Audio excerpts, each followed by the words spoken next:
Que le Seigneur soit béni. Bonsoir, bien-aimés.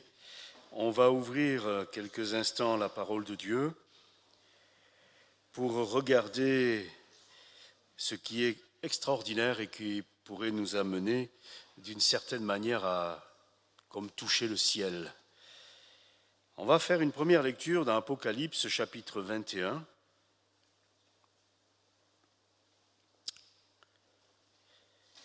Je ne sais pas vous, mais j'ai passé une partie de ma vie sans savoir non seulement que Dieu existait, mais ce qu'il avait prévu. Notre avenir n'est pas dans ce monde, mais notre avenir est dans ses mains. Et c'est réel, c'est concret, puisque le Seigneur nous révèle bien ce qu'il a prévu et qu'il a commencé de faire d'ailleurs. Alors Apocalypse chapitre 21,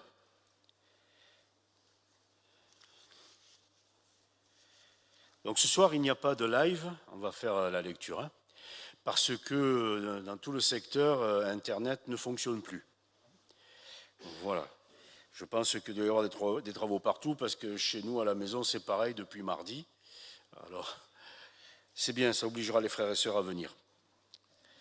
Apocalypse chapitre 21.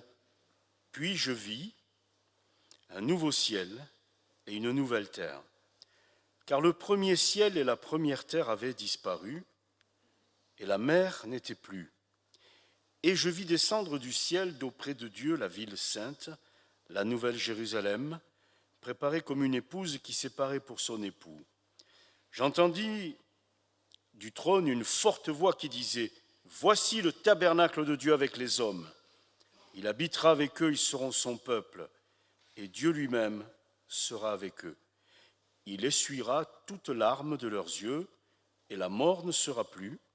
Il n'y aura plus ni deuil, ni cri, ni douleur, car les premières choses ont disparu.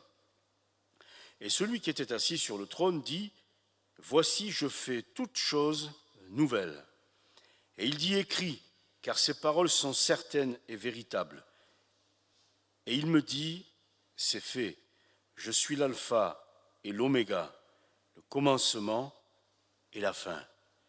C'est la perspective que le Seigneur met devant nous, son œuvre en cours de réalisation, pour qu'un jour, nous y soyons.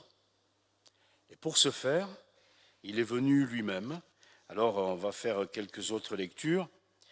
Je vous invite à faire cette lecture. Alors, je vais reprendre les références qu'on a partagées avec Stéphane. Dans l'évangile de Jean, chapitre 14.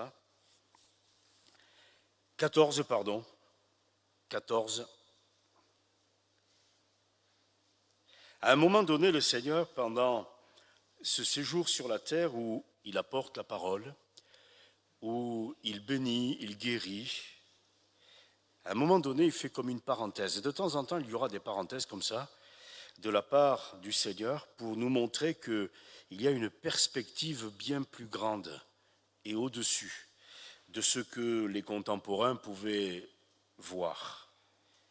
Et les disciples, ils sont au bénéfice de ces parenthèses dont nous sommes aussi les bénéficiaires. À un moment donné, donc, il leur dit, Jean 14, que votre cœur ne se trouble point. Croyez en Dieu et croyez en moi. Et on met en parallèle ce texte avec le précédent. Il y a plusieurs demeures dans la maison de mon Père. Si cela n'était pas, je vous l'aurais dit. Et dans la parole de Dieu, c'est comme cela que les choses sont révélées. Dans un passage qui n'est pas forcément le premier, par exemple celui que nous avons lu dans l'Apocalypse, il est à la fin de la Bible, mais il est quand même le premier dans la révélation de ce que Dieu va faire, un nouveau ciel et une nouvelle terre. Mais il manque des détails. Et les détails, pour certains, par exemple, nous les avons là. Plusieurs demeurent dans la maison de mon Père. Si cela n'était pas, je vous l'aurais dit. Et je vais vous préparer une place. Et lorsque je m'en serai allé et que je vous aurai préparé une place, je reviendrai, je vous prendrai avec moi, afin que là où je suis, vous y soyez aussi.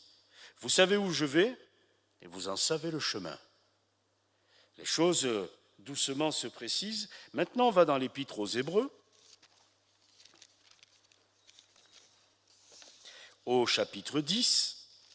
et nous resterons pour une autre lecture dans l'Épître aux Hébreux.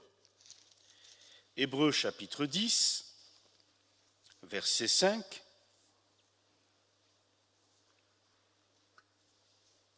Avant d'en arriver, d'ailleurs on n'y est pas arrivé encore, avant d'être à cette étape-là du nouveau ciel et de la nouvelle terre et d'être pris par le Seigneur qui est en train de nous préparer une place pour nous amener avec lui, avant d'être là, l'histoire commence par ceci.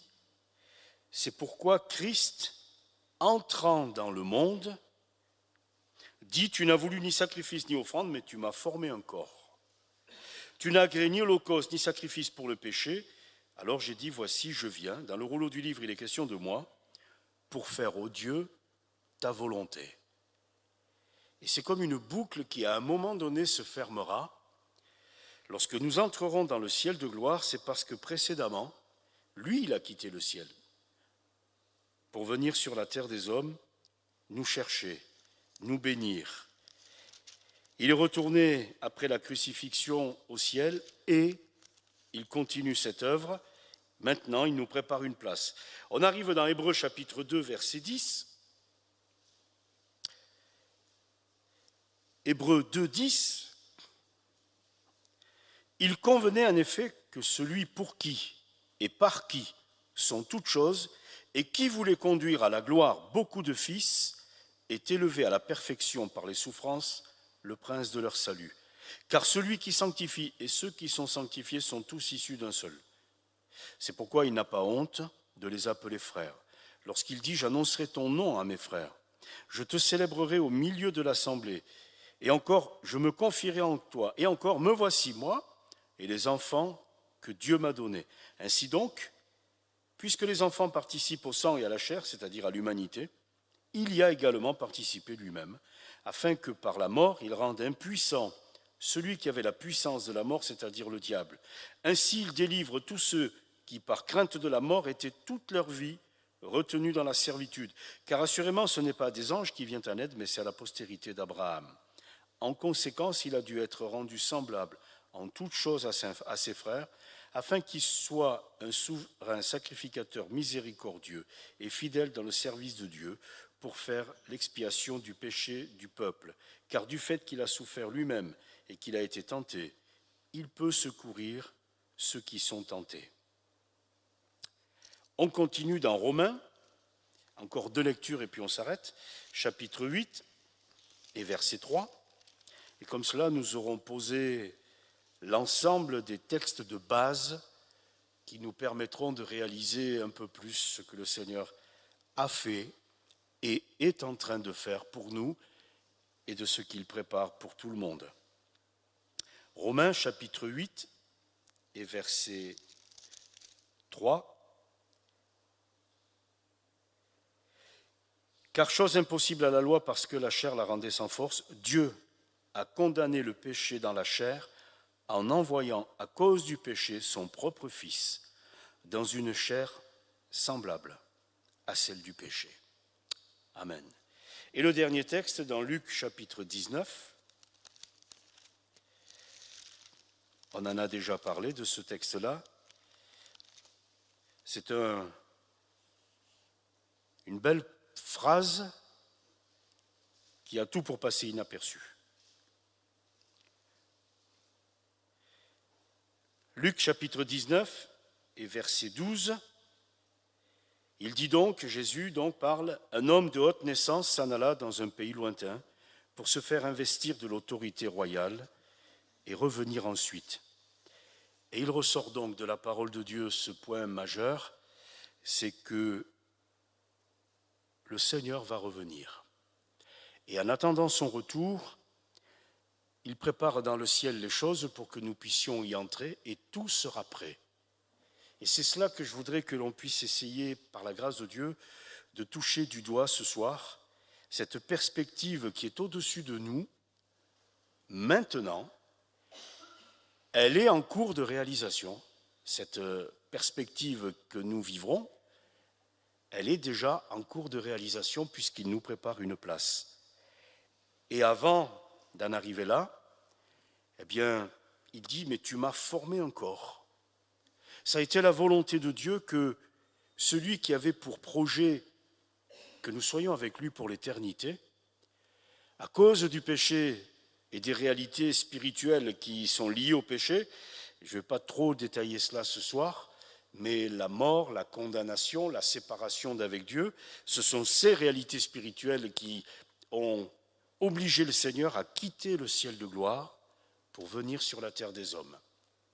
Son projet initial, c'était que nous soyons avec lui, et il aurait préparé les choses sans avoir à payer le prix qu'il a payé pour maintenant pouvoir pardonner le péché, effacer le péché, et permettre à ces êtres humains, vous et moi, eh bien, de pouvoir à nouveau avoir l'espoir qu'une fois quitté ce monde, eh bien, nous serons pour l'éternité, et ça c'est, j'allais dire, c'est énorme, c'est grandiose, c'est un mot qui est lourd, éternité, on ne peut même pas le peser, parce que pour l'éternité, c'est-à-dire rien ne changera, le temps ne sera plus, le vieillissement n'y sera plus non plus, et les douleurs d'aujourd'hui n'y seront plus non plus, et pour l'éternité, quelque chose qui ne s'arrêtera jamais, ce sera le paradis. Quand on y pense, c'est énorme, c'est lourd, c'est tellement grandiose qu'il faut prendre le temps de le lire, de le relire, de comparer les textes des Écritures et pour arriver à la conclusion, mais je ne me suis pas trompé, hein. C'est bien de ça dont il est question. Pour l'éternité, ni deuil, ni cri, ni douleur, premières choses ont disparu, et ce sera le paradis tel que Dieu l'avait pensé au départ. Le but sera quand même possible d'être atteint par sa grâce. Alors en attendant, il a quitté le ciel, il est venu sur la terre des hommes, il s'est rendu semblable à nous. Pourquoi ?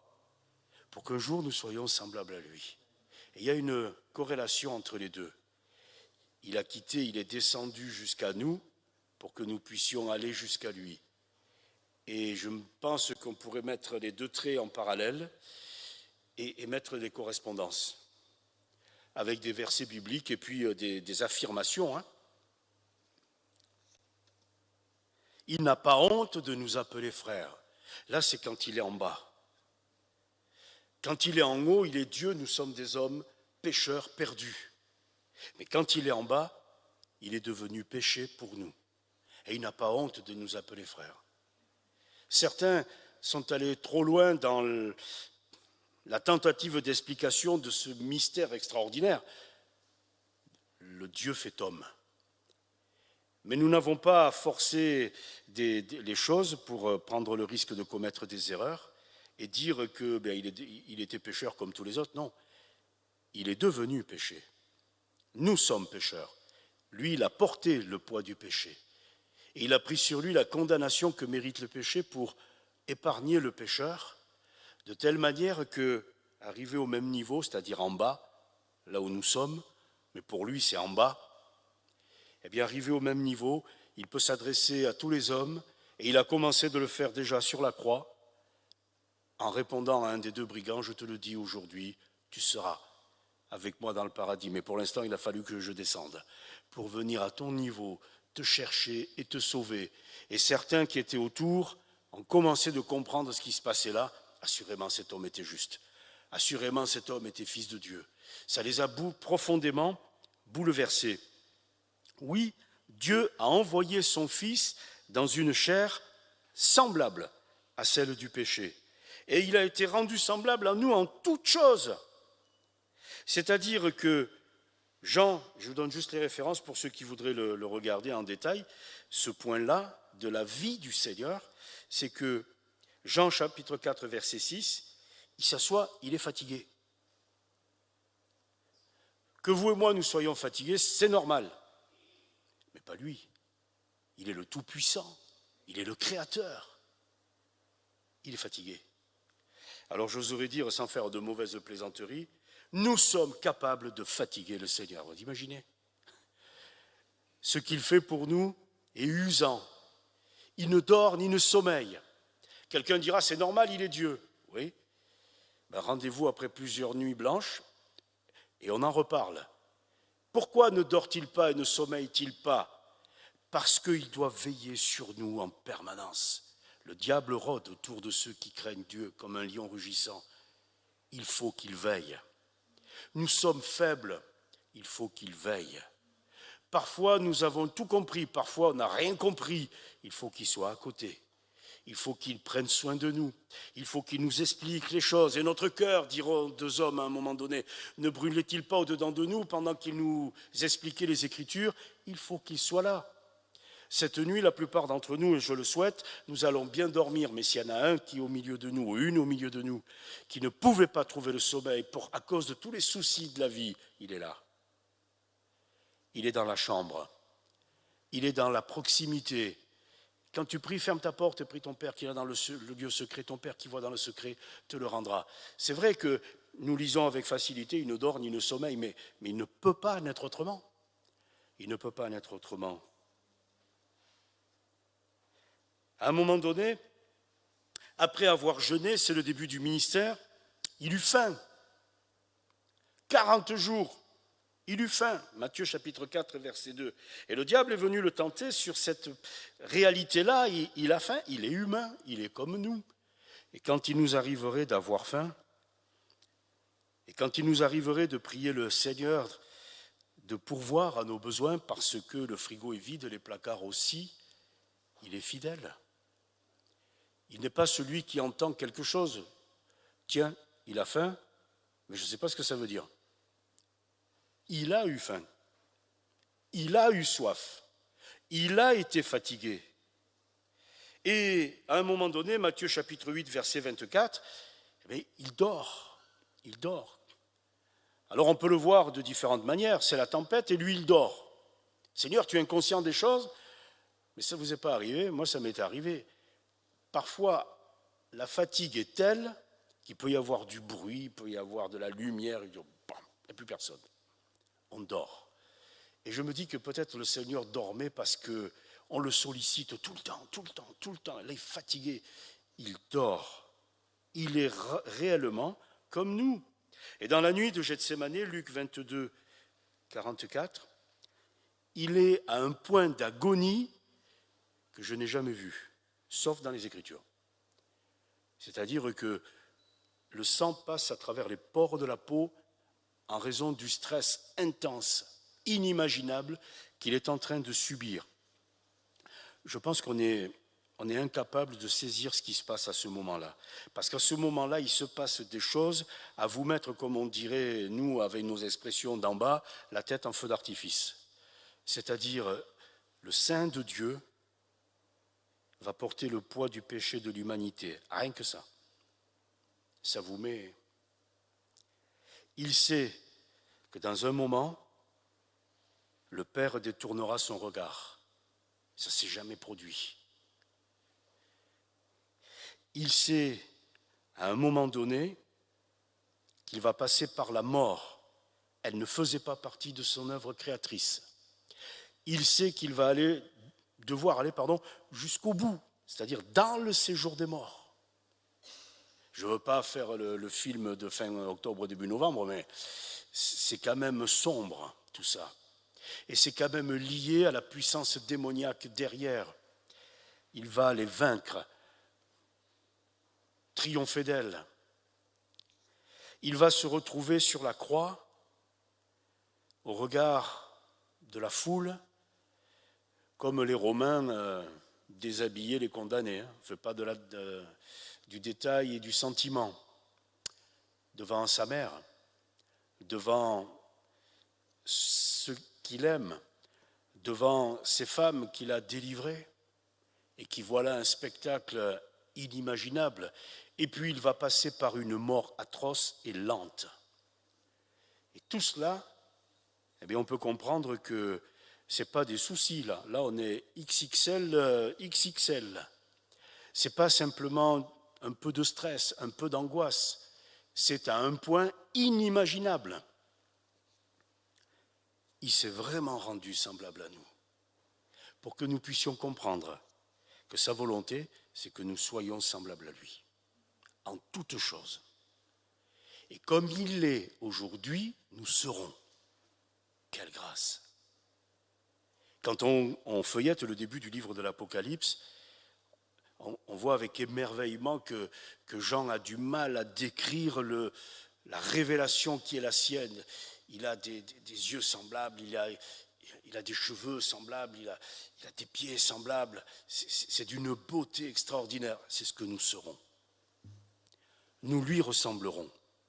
Parce que dans le ciel, la Bible ne dit pas qu'il y aura une différence entre lui et nous. Il n'a pas honte de nous appeler frères.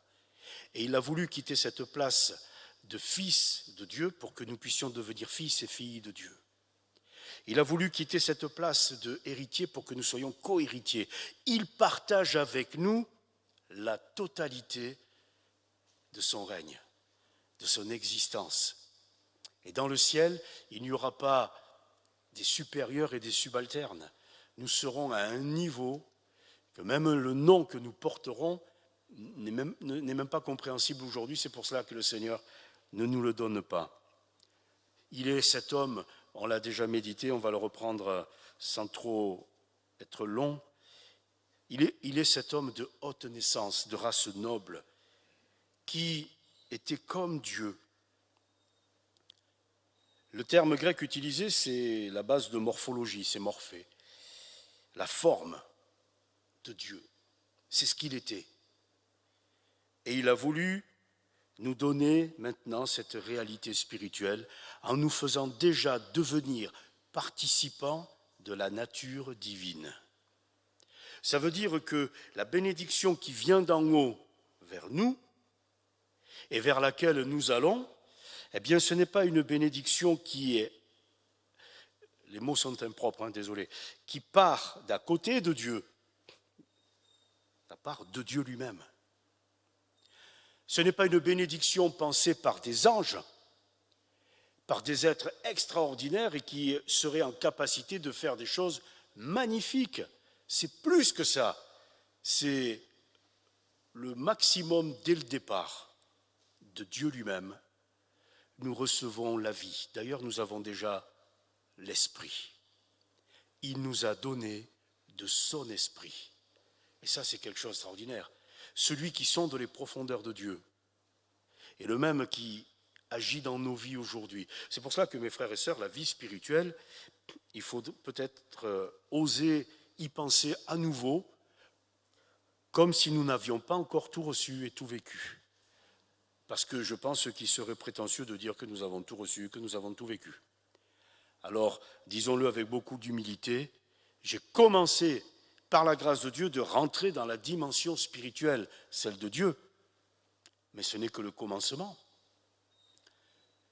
Le Seigneur veut me faire avancer comme c'est écrit dans le livre d'Ézéchiel. Mais avance, tu auras de l'eau aux chevilles. Mais avance, tu auras de l'eau aux genoux. Puis avance, tu auras de l'eau. Et puis avance. Et puis c'est tellement grandiose que tu vas y nager, toi déjà. Et puis sur les pourtours, il y aura une bénédiction tout le temps, mensuel. Les arbres fruitiers produisent leurs fruits et leurs feuilles tous les mois. Et puis la mer morte, qui est l'endroit le plus profond en tant que mer du globe, reconnue et réputée comme étant morte. Il y a une telle puissance de vie qui rentre dedans que maintenant, les pêcheurs sont sur les bords du fleuve qui rentre dedans. Et puis cette mer donne la vie. C'est cela qui vient de Dieu jusqu'à nous. Et peut-être que certains en sont aux chevilles, d'autres en sont aux genoux. Mais je pense que vous et moi, on aurait besoin davantage de nous plonger dans cette plénitude de la vie spirituelle. Quand on le lit, il n'a point regardé son égalité avec Dieu, littéralement l'être divin. Cette égalité, la même, il n'a pas regardé ça comme quelque chose à garder. Il s'est dépouillé lui-même. Lui-même. Moi, je peux enlever une veste. Mais on ne va pas parler de dépouillement, là. On va juste parler d'enlever une veste. Je peux enlever des choses extérieures, mais ce n'est pas l'extérieur qu'il a enlevé pour revêtir l'humanité. Il s'est dépouillé lui-même. Je suis en train de me demander si on serait dans le juste d'oser dire il a été jusqu'à se décoller la peau pour mettre la nôtre, pour revêtir notre humanité. Mais lui-même, il y a de la douleur dans le dépouillement, fait par soi-même. Dans le fait de quitter une veste, franchement, ça fait pas mal. Donc ce n'est pas les choses extérieures qu'il a quittées, c'est aussi ce qui était sa personne, pour revêtir totalement la nôtre. Il a accepté, et là, on ne va pas faire de commentaires, parce que sinon, je raconterai moi le premier des erreurs. Il a accepté d'être comme un nouveau-né, comme un nourrisson. C'est extraordinaire, hein? Il fallait vraiment l'onction de l'esprit, et Anne et Siméon l'avaient, pour voir dans cet enfant de 8 jours le Messie. Parce qu'un enfant de 8 jours, c'est un enfant de 8 jours. Il ne parle même pas. Comme le Seigneur s'est rendu semblable à nous, je pense que les bruits qu'émettait ce petit bébé étaient les mêmes que tous les autres bébés du monde.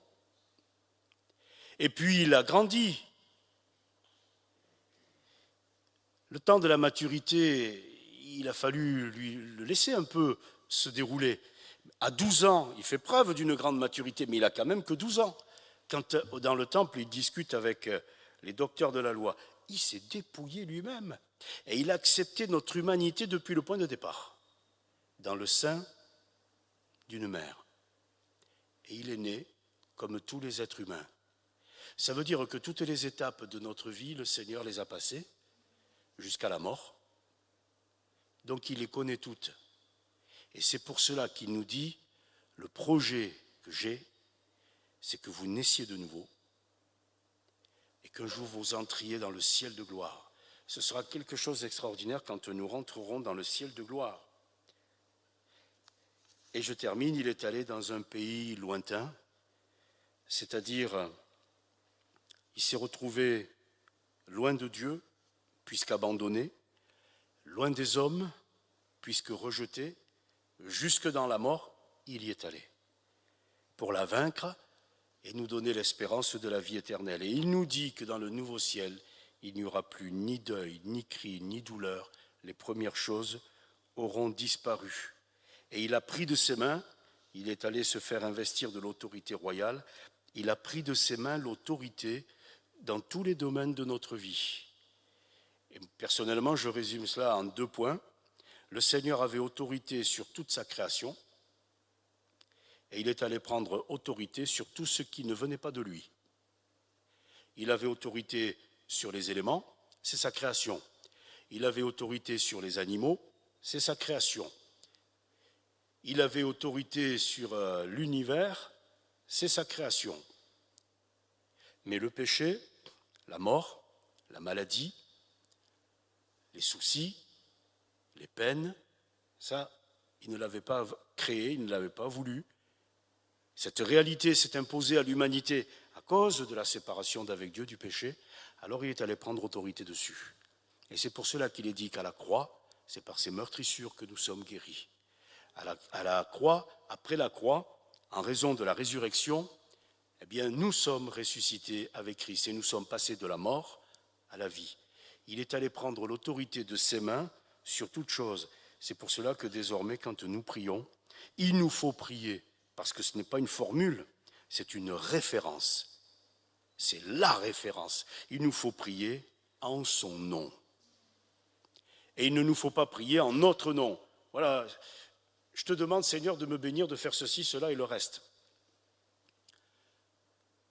En ton nom, Seigneur, je me confie en toi, je me remets entre tes mains. Voilà les choses dont j'ai besoin, mais que ta volonté soit faite. En ton nom, c'est la référence, il est la référence. Et quand nous rentrerons dans le ciel, eh bien nous rentrerons dans le ciel en étant semblables à lui. Et je m'arrête là.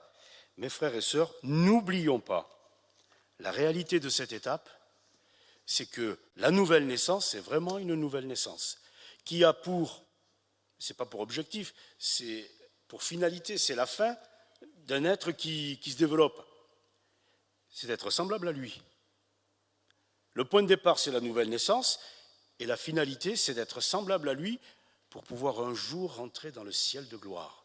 Et dans ce processus de nouveauté, puisqu'on va vers des nouveautés jusqu'à la fin, nouveau ciel et nouvelle terre, dans ce processus de choses nouvelles, où en sommes-nous ce soir? Lui, il a quitté, il est parti du point de départ, la conception dans le sein maternel, il est né, il a grandi, s'est développé, à 12 ans, il avait la maturité spirituelle, à 30 ans environ, il commence le ministère et les choses sont établies, et puis il va ouvrir le ciel pour nous. Pour nous, c'est la même chose. Peut-être pas en 30 ans, peut-être en plus, peut-être en moins, mais dans tous les cas, entre le point de départ et le point d'arrivée, il faut qu'il y ait les mêmes étapes. Exactement les mêmes étapes. Et peut-être que quelqu'un en est ce soir à une étape extraordinaire, parce que seul Dieu est capable de la gérer, celle-là, et les autres aussi d'ailleurs, c'est de nous donner des sentiments nouveaux. Parfois, nous, on aimerait bien recommencer certaines choses qu'on a complètement ratées. Mais ce n'est pas possible. Et là, le Seigneur, lui, nous donne cette grâce, c'est de pouvoir recommencer. Une vie nouvelle. S'il faut passer par le pardon, passons par le pardon. Parce que le pardon, c'est la croix. C'est la base de tout est possible désormais. Et là, il peut y avoir des pensées nouvelles, des sentiments nouveaux, des paroles nouvelles, des projets nouveaux. C'est la nouvelle naissance, c'est la nouvelle vie. Avec le Seigneur, il est possible de recommencer n'importe quand les choses dans notre vie que nous avons malheureusement et lamentablement ratées. Mais il nous fait la grâce de pouvoir reprendre et peut-être de reprendre les choses en allant voir si ça concerne des personnes, eh bien les personnes concernées, et si ça ne concerne que nous-mêmes, eh bien d'aller voir la personne qui est concernée, c'est-à-dire lui, en lui disant comme Pierre, je suis un misérable pécheur. Mais le Seigneur est celui qui veut faire grâce et qui veut bénir. Alors il y a une perspective devant nous, et je m'arrête, c'est le nouveau ciel et la nouvelle terre. Avec une réalité qui est en cours de réalisation, c'est qu'il nous prépare une place dans le ciel, et en même temps par sa parole et par son esprit, il nous prépare nous à pouvoir rentrer dans ce ciel de gloire pour être avec lui. Alors permettons au Seigneur de continuer son œuvre dans nos vies sur la terre. Dans le ciel, moi je ne me fais pas de soucis, c'est lui qui gère. Mais sur la terre, c'est à moi de lui dire, Seigneur, là, il y a eu une coupure dans le processus, il y a eu un ralentissement dans les changements nécessaires dans ma vie, il y a eu une pause qui n'est pas la bonne. Alors, Seigneur, reprends dans ma vie le processus pour faire de moi une nouvelle création. Que le Seigneur soit béni. Amen.